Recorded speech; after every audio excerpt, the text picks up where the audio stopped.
This is Grieving Out Loud. I'm your host, Angela Kennecke, and today we have a special guest. Dr. Hannah Statz DeVries is a psychiatrist specializing in addiction care.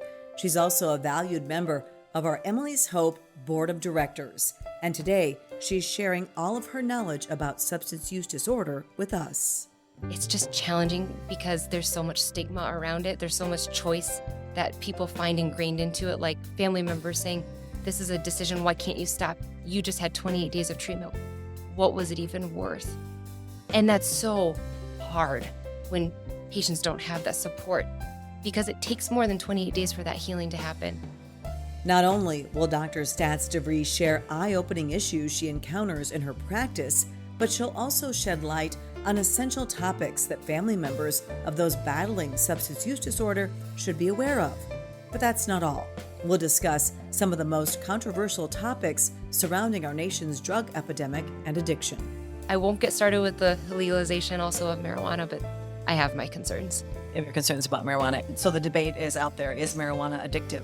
Well, we have a cannabis use disorder, that we have well documented. So, and there's also intoxication and withdrawal syndrome. So my answer is yeah. Get ready for a thought-provoking conversation everyone should hear, especially as our country faces its deadliest drug epidemic in its history.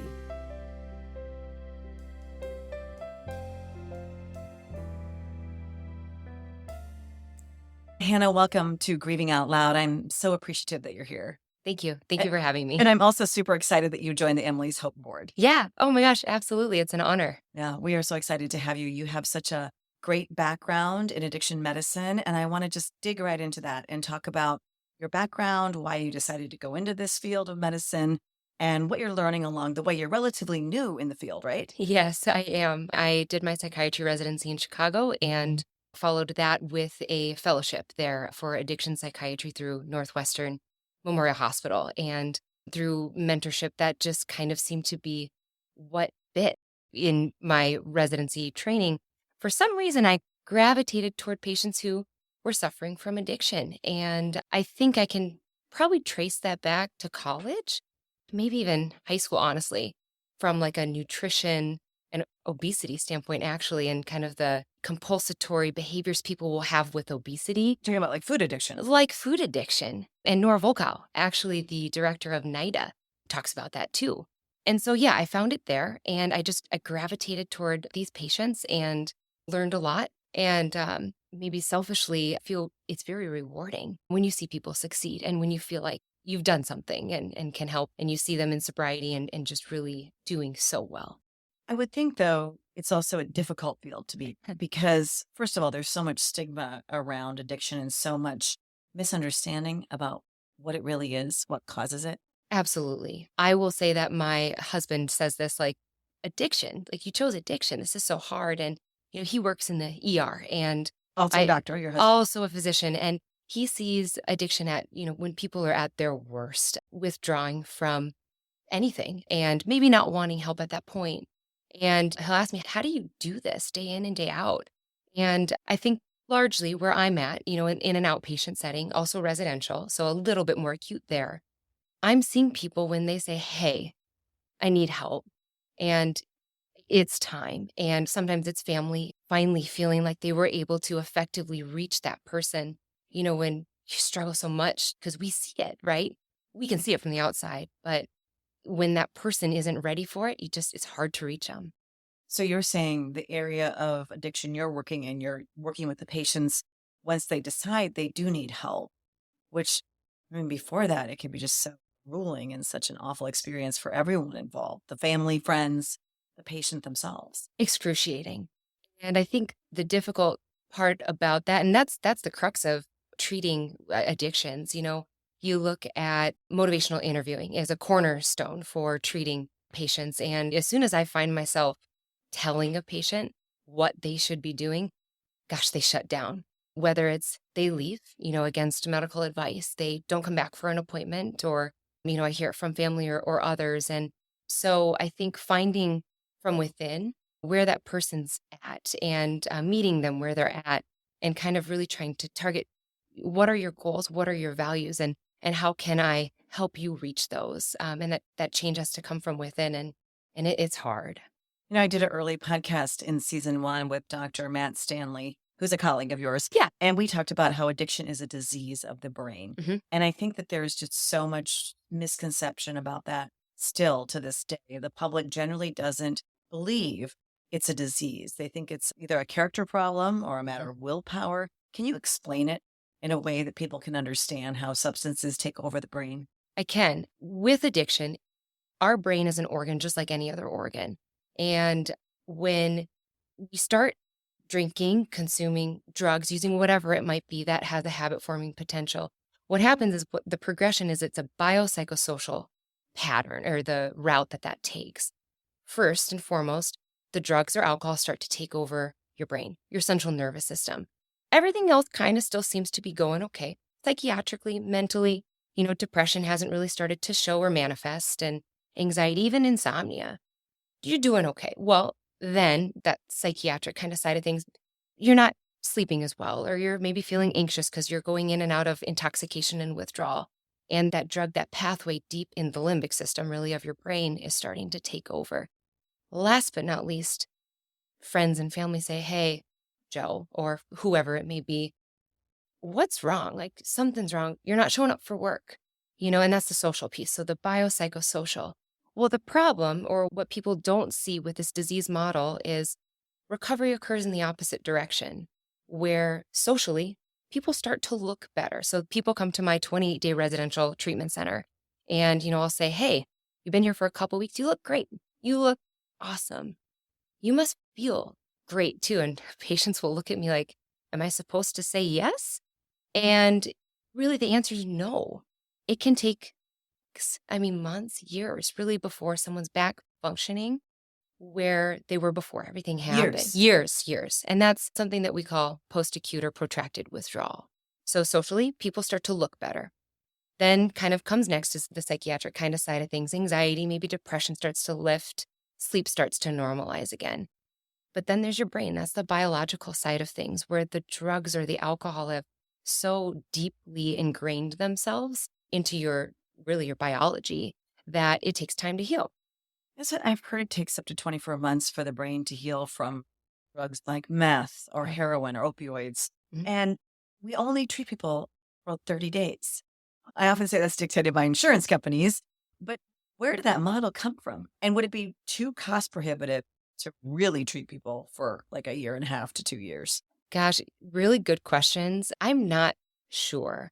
What I can say from my experience is when patients are coming in and say it's a 28-day stay, I'll even get pushback from insurance companies at like 2 or 3 weeks sometimes and saying, hey, does this person really need to be there? And I will think, my goodness, where is this coming from? And, maybe it's that they had a good day and it was documented. But again, from my experience, I would think that probably having more intensive treatment might be cost prohibitive, just given that experience. But the relapse prevention piece, that's where I think the focus really we focus on it, but can continue to be robust. And I talk to patients about that piece. Like, when you leave here, you're going to go back into a world that's not protected. You don't have these supports, you're waking up and doing a mindfulness or meditation and yoga in the evenings alongside like your peers that are all in recovery.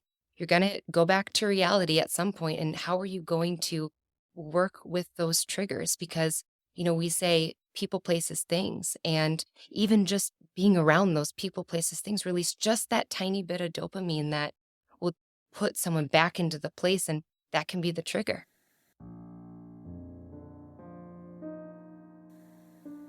In fact, research shows that between 40 to 60% of people with substance use disorder experience a relapse at some point. The situation is particularly alarming when it involves alcohol and opioids. Studies indicate that up to 80% of people battling alcohol addiction may experience a relapse. That number rises to 80 to 95% for those struggling with opioids within the first year after treatment. We've interviewed dozens of people who have relapsed here on Grieving Out Loud, including one man, Ed Krumpetich, who was in and out of treatment nearly 50 times. So how do you explain relapse? Relapse it's as simple as this. I'm going to use diabetes as an example. right? So diabetes is actually really simple. Diabetes is addiction. That's all diabetes is, right? It's a dopaminergic craving and then an attachment to sugar, or a disposition that gives somebody that, right? Relapse is rather simple. Can you expect a diabetic's blood sugar to stay at around 90 to 120 for the rest of their life? It's naturally cyclical. The difference is that the organ that is affected is the pancreas. So the pancreas goes like this, the blood sugar goes up and down and up and down. Let's take addiction.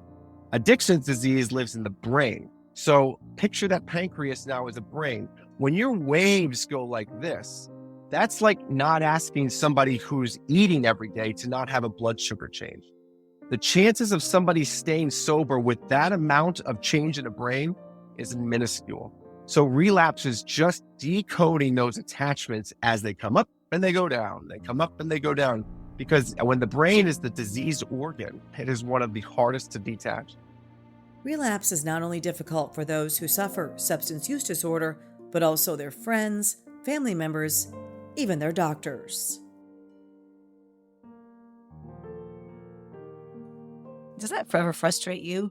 The fact that people relapse so frequently and often multiple times? I think it would be abnormal if it didn't frustrate me. I still will talk with patients that relapsing or even just having a lapse, that's part of the illness. I kind of will differentiate this as probably a Hannah-ism, that is not part of recovery, it's part of the illness or the disease. Recovery is that we're working really hard. You're looking at, are you meeting with your therapist? Are we stepping you down from a 28-day residential to a 3 times per week meeting, plus the AA meetings, strong family, psychosocial support, meetings with me, ongoing medication management? It's a combination of it all. I think one thing you could explain from a physician's perspective is we now know about the danger of fentanyl in every illicit drug out there. Yet people continue to do illicit drugs. And some people even seek fentanyl now. How often are you hearing about something like that? Daily. Yeah. Can you explain it? Like, I know something has a chance to kill you, and pretty good chance.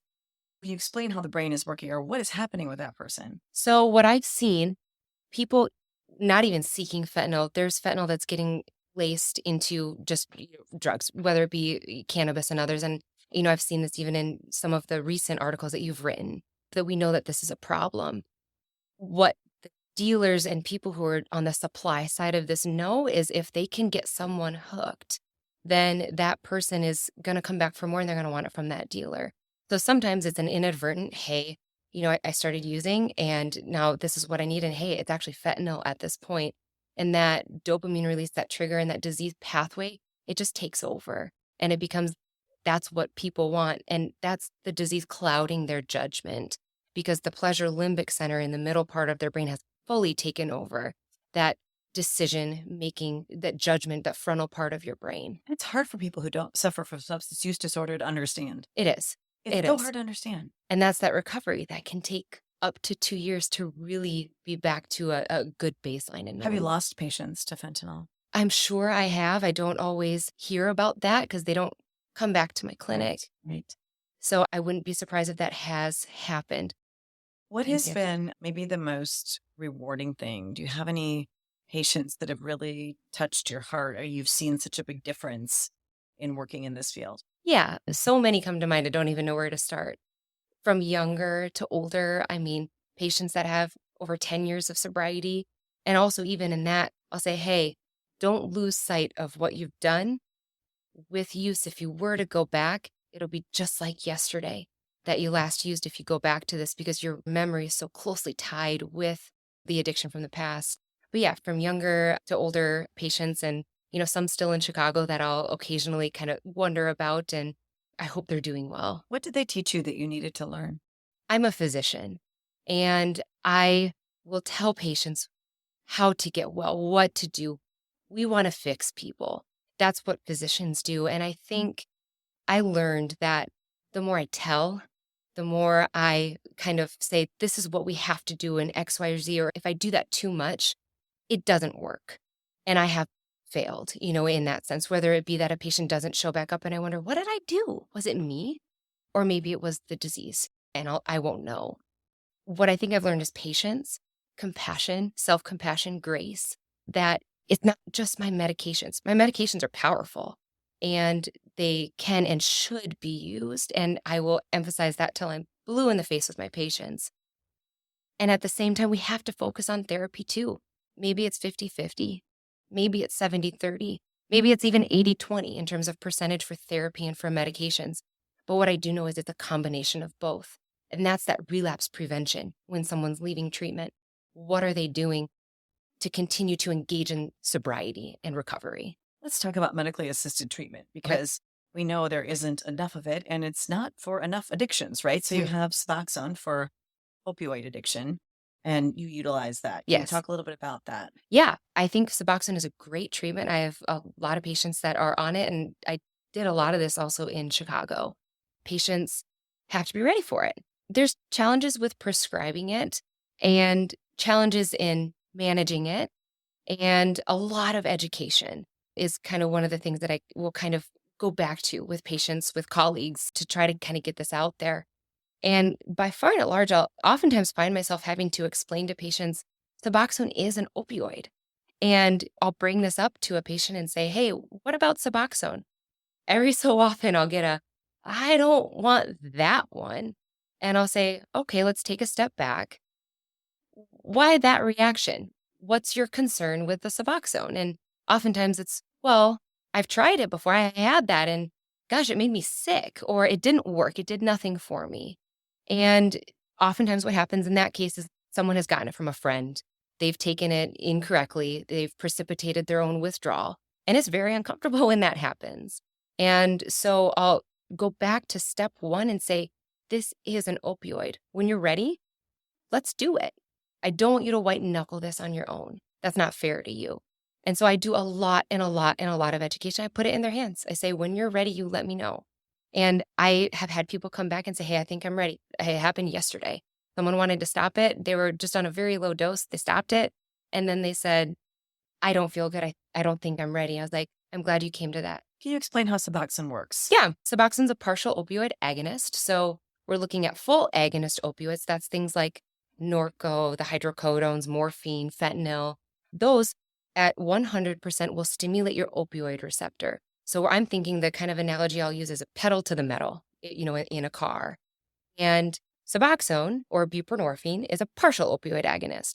So it's an agonist working at your opioid receptor, but it's more like instead of at 100 miles per hour, you're like 70 or 80 miles per hour. So you're stimulating that receptor so that you're not going into withdrawal from an opioid withdrawal management. And where it can get you into trouble is if you have a full agonist on board and I give you Suboxone, it's going to knock that full agonist off because it binds so strongly at the receptor. And it's going to put you into some withdrawal because it puts you from 100 to 70 or 80.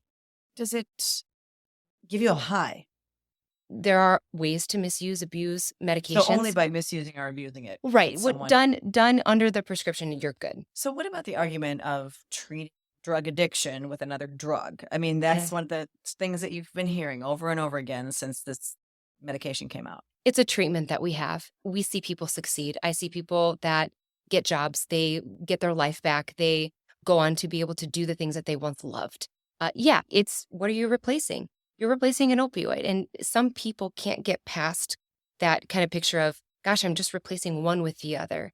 And where I kind of try to counsel patients is, hey, we're providing you something that we know what it is. We're helping you. We're getting you through treatment. We're getting you to some sobriety. And in the future, should you want to try to taper off of this, we can give it a try. I just ask that you're honest with me if you're struggling with How it. many people need to be on it like forever? Can you be on it forever? You can. I've been in practice for less than a year, so I haven't had as, robust of an experience with it. Yeah. What I will say is I have seen people come off it and relapse. Year of sobriety, and they're like, hey, I want to stop. I'll say, if you're ready and you want to do this, just please work with me, talk with me, let me know how this goes. And then I've had patients stop it that actually did it on their own, kept continuing to see me, and they said, hey, I'm down to 1 milligram. I'm like, wait, what? And they just didn't want to be on it because they saw it as a crutch. And so close follow-up and, making sure they've got those other supports can be helpful too. We don't see drugs for diabetes or heart disease in this way. We don't tell people with diabetes or heart disease to get off their medication or stop taking it because they shouldn't be doing that. Is this the same thing? If this is a disease of the brain and you have Suboxone to treat it, isn't it the same thing as having a drug for diabetes or a drug for heart disease or any other medical condition? I use that example all the time. And I think patients are used to hearing it, or not all the time, but sometimes used to hearing that where, hey, if you had diabetes, I would not withhold your insulin from you. That's against any physician's practice. First, do no harm. So it's just challenging because there's so much stigma around it. There's so much choice that people find ingrained into it, like family members saying, this is a decision. Why can't you stop? You just had 28 days of treatment. What was it even worth? And that's so hard when patients don't have that support because it takes more than 28 days for that healing to happen. Just like when you break an arm, it takes more than a few weeks. Gosh, what was the break? Was it a simple fracture? Was it a compound fracture? It could take months. Brain's no different. Your brain's a much more powerful organ. It takes time. But we always think it's about our thoughts or our will, right? It just comes back to that because I think it's just a natural An human. old-fashioned way of thinking of things. I think so. A dated Yeah. way of thinking of things. So also with Suboxone, Congress recently made it possible for more providers to prescribe it to their patients. I don't know how many medical doctors are stepping up to prescribe it. There's still some stigma around medical doctors. Right. And when providers aren't used to seeing patients with addictions day in and day out, there's some discomfort there. But should there be? No, is my answer to that. Why is there discomfort there? It's control, right? And we've got this big opioid epidemic that our country is trying dearly to recover from. And I think it's a scary thing. If you're not familiar with it, is probably the best perception I could have, maybe trying to look from the outside in. I will tell you when I have conversations with physicians, I'll say, prescribe this. This is helpful. It's not harmful. If anything, you're saving their life. Because when they go back out and use whatever it is they're using, that will kill them. Until recently, doctors who wanted to prescribe buprenorphine, an opioid medication used to treat opioid use disorder, had to complete an 8 to 24-hour training and keep special records. The Drug Enforcement Administration also assigned those clinicians a registration number, starting with an X, which many doctors claim made them a target for drug enforcement audits.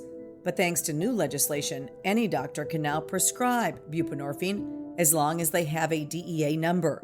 Still, Dr. Statz DeVries says there's a lot more work that needs to be done to help doctors better understand substance use disorder. Have you lost a loved one to overdose or fentanyl poisoning? I'd like to invite you to share their story on our new Emily's Hope Memorial website called More Than Just a Number. They were our children, siblings, cousins, husbands, wives, aunts, uncles, and friends. So much more than just a number. You can submit a memorial today on morethanjustanumber.org. I think there are so many directions we can come from. Training, education, even from a trainee standpoint. Years and years back, we've got a lot of, even older physicians that didn't get very robust training really at all. They're learning this in practice. Things that, I'm personally trying to implement is coming, this next academic year, internal medicine residents are going to be rotating with me, that I can teach them, hey, Suboxone, this is how we do it, and this is why we do it. And I think starting small steps like that can be helpful. More physicians trained in addictions, more fellowships, things like that. That's an ideal world, right? I say if I could redo my year in training, it might sound crazy, I would, but it was just the best. I wish also we had more screening for patients at every touch point along medical systems for addiction or for drug use, for substance use. I think that just like we screen for abuse now, I think most health systems do that kind of thing. And I know it's one more thing you have to screen for and one more thing the nurse might have to do when the patient comes in. But even in my daughter's case, we knew something was wrong with her. And I took her to counselor after counselor. And she was picking at her face. So she told me it was anxiety. And that is more than anxiety, right? I said, okay, well, let's go to a dermatologist. Let's go figure this out. And I took her to a dermatologist. The dermatologist never once asked if she was using, she could have sent me out of the room. I mean, she was an adult at this point. Could have sent me out of the room. Never once asked a question if she was using substances, prescribed a cream and an anti-anxiety medication. And so I think that tells me either that doctor had no clue. I mean, I always think of meth when I think of people and their skin. My daughter wasn't using meth, but I later learned that when people are coming down off of heroin, they pick at their face. And I didn't know that. That was something in all my research and everything I can research as a journalist, I didn't know that. And I wish I would have known it, but I wish the doctor would have asked those questions. And I think about when my daughter went into like acute care type, the open clinic when needed something where she had a headache and she was basically shamed by a nurse and a doctor and was sent home and told, oh, you just have to deal with your headaches. Obviously they probably could tell that she was using drugs, but they didn't do anything to help her. And that really concerns me. That I know that happens to more people than just my daughter. Well, and what a disservice. You think in your mind, like, here is suffering. I'm showing you suffering. What Yes. is it? Help. Addiction is suffering. Yeah. And as an addiction practitioner, when I see someone itching or picking or this or that, I think, hey, I need to get a urine drug screen. But I'm trained to do that. I did it day in and day out, through not only my psychiatric residency, but I do it in my addiction practice. And it's hard because you're looking at someone and saying, hey, I'm going to call you out and say, hey, I'm concerned about drugs. And are you going to offend that person? But really, you're helping that person. And so where I address that with patients is I'll say, hey, part of my practice is we're going to do urine drug screens and we're going to do breathalyzers and it's going to be random. And I want you to see that as accountability and support. So if physicians, say in the dermatology or other settings, can say, hey, this is what we do, when we see these concerns for accountability and support. I'm not saying that this is what you're doing.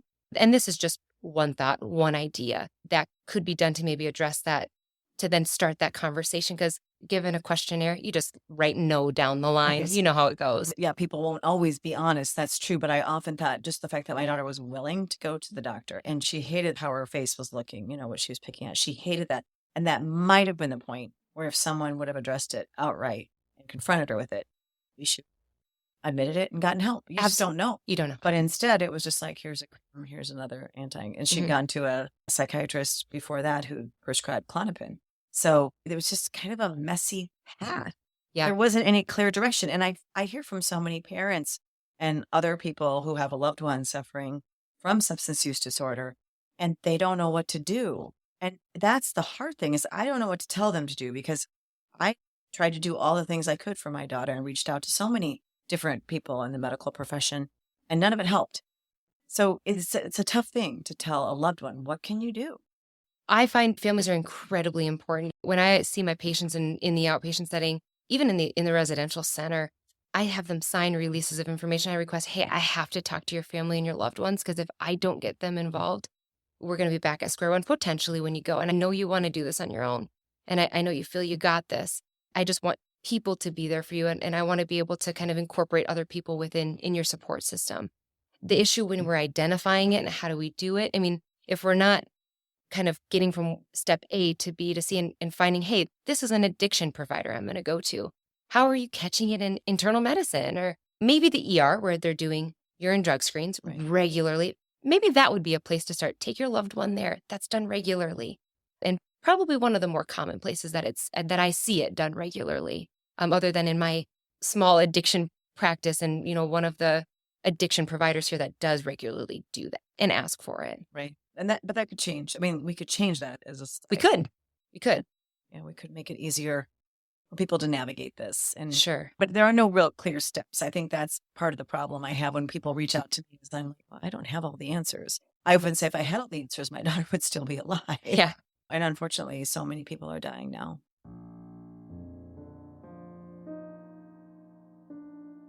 In 2022, the nation witnessed a tragic milestone as drug-related deaths reached an all-time high. According to the latest data from the Centers for Disease Control and Prevention, the lives of nearly 110,000 Americans were lost due to drug-related causes. An equal concern is the ongoing issue of excessive alcohol consumption, which continues to claim the lives of more than 140,000 Americans every year.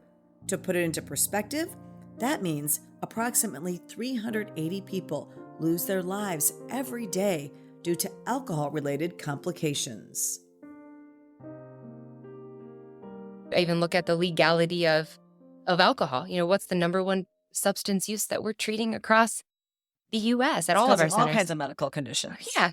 I won't get started with the legalization also of marijuana, but I have my concerns. if your concerns about marijuana. So the debate is out there. Is marijuana addictive? Well, we have a cannabis use disorder, that we have well documented. So, and there's also intoxication and withdrawal syndrome. So my answer is yeah. People don't like to hear that. Yeah, no one likes to hear it because it's a panacea. It's a cure-all for everything. That's what you hear. know? I always say it's not for the developing brain. I try to stay out of it, the use for adults. But it just worries me that kids are going to have more access to it now that it's becoming legal in so many places. Legalization to commercialization to advertising to marketing. Not to say that it may be helpful for certain people in certain instances with the evidence base for it. If you give me the evidence, I'll say, absolutely, let me help you. It's not regulated. So for me, also seeing patients with addictions, it's just not in my repertoire of treatments. But there is withdrawal. I think people Yes. need to know that. Yes, absolutely. Let's talk about withdrawal for a minute because it's a really tough thing. But I really think I fully can understand it because I've never been through it.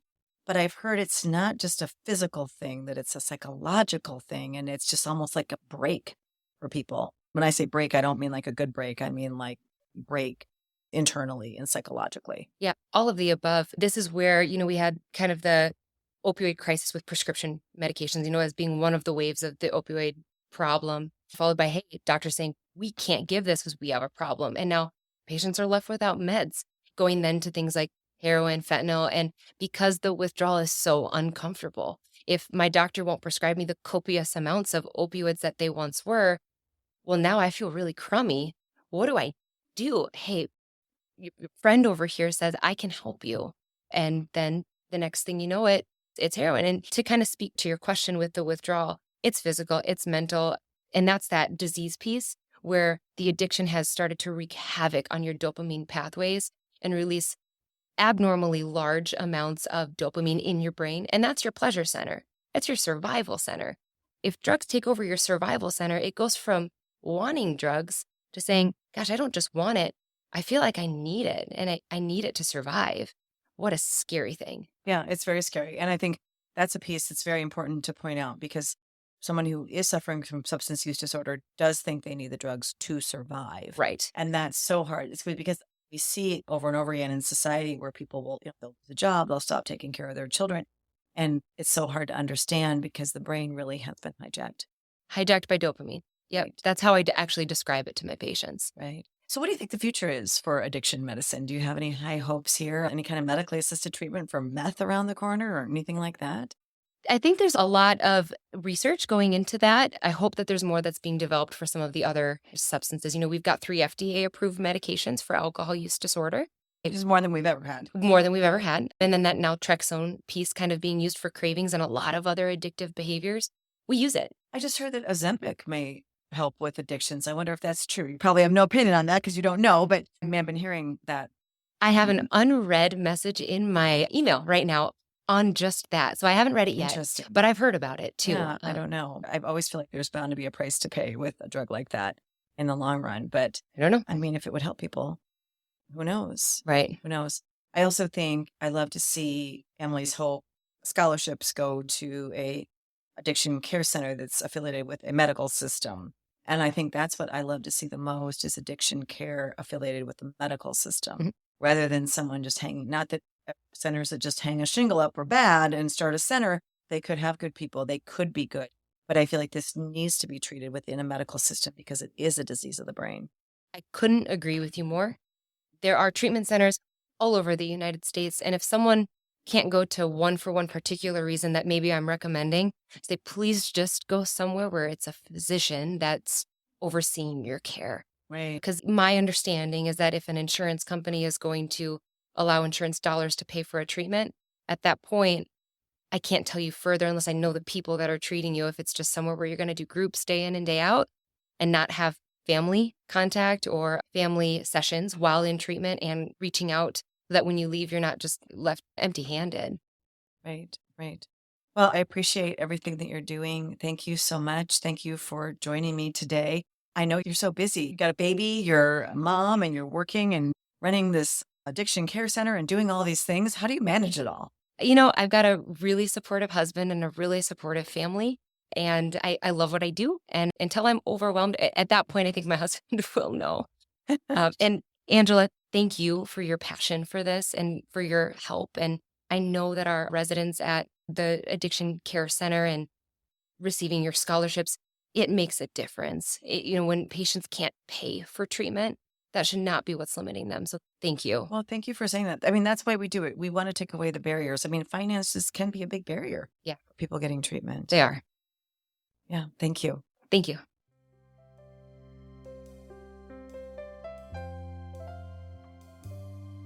And thank you for listening to this episode of Grieving Out Loud. If you found it helpful, we'd appreciate you sharing it with friends and family, as well as writing a positive review on Apple Podcasts. It helps to further our mission to raise awareness about our nation's deadly drug epidemic and decrease the stigma surrounding substance use disorder, hopefully getting more people the help they need. You can also find out more information about Emily's Hope, including how you can get involved, by checking out our website, emilyshope.charity. Thanks again for listening. Until next time, wishing you faith, hope, and courage. This podcast is produced by Casey Wanenberg King and Anna Fye.